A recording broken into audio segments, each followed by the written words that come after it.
The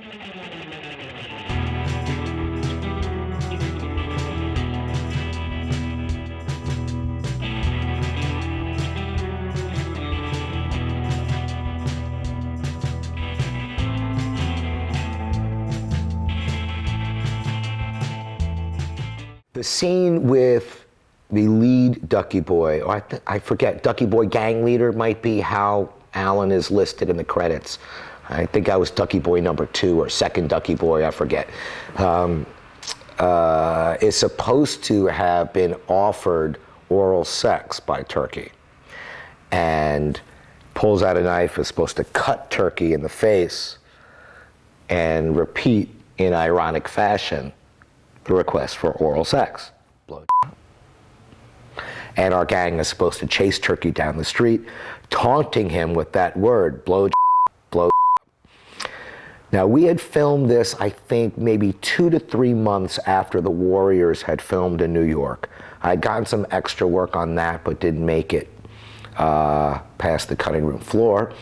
And I believe, I don't know for sure, that the backlash over fighting in the theaters that occurred between gang members who went to see the Warriors might have put some pressure on Philip Kaufman in his later editing stages for the film.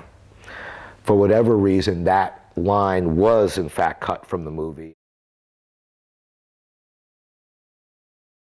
There had been some violence in movie theaters. I know in New York, I think maybe in LA, maybe a couple of other major cities.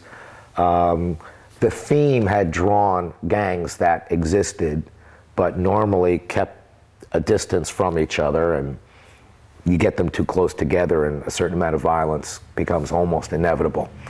So it had nothing to do with the movie itself. It had to do with the fact that these gangs were coming to see a movie. It could have been Mary Poppins, and they would have gotten into a fight being in the same theater together. But of course, it also had the violence, which, you know, gets your testosterone going. And so, you know, everything else for me is speculation, but certainly speculation that was made at the time, if I recall. No, the filming had been finished by the time The Warriors was released.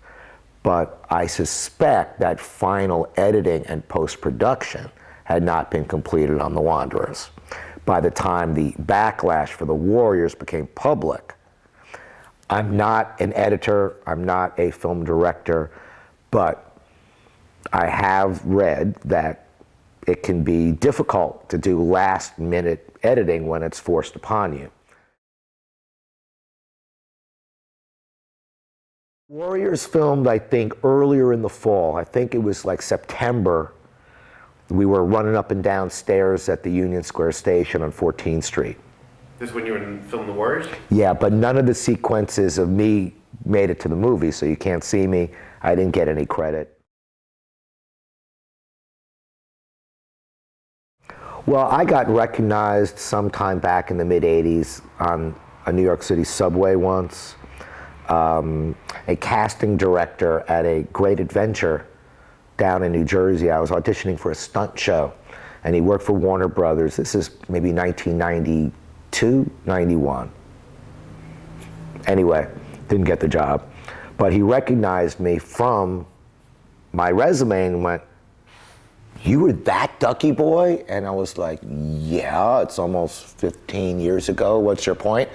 And he said, "Did you know there was a cult in LA based upon you?" Where are my residuals? No. But I was, no, I never heard of that before, but I was oddly flattered. I do have one little minor experience, whether it's interesting to you or not, I don't know. The movie was released in 1979, 2 years after I graduated from high school. And it was in a movie theater very close to the town I grew up in.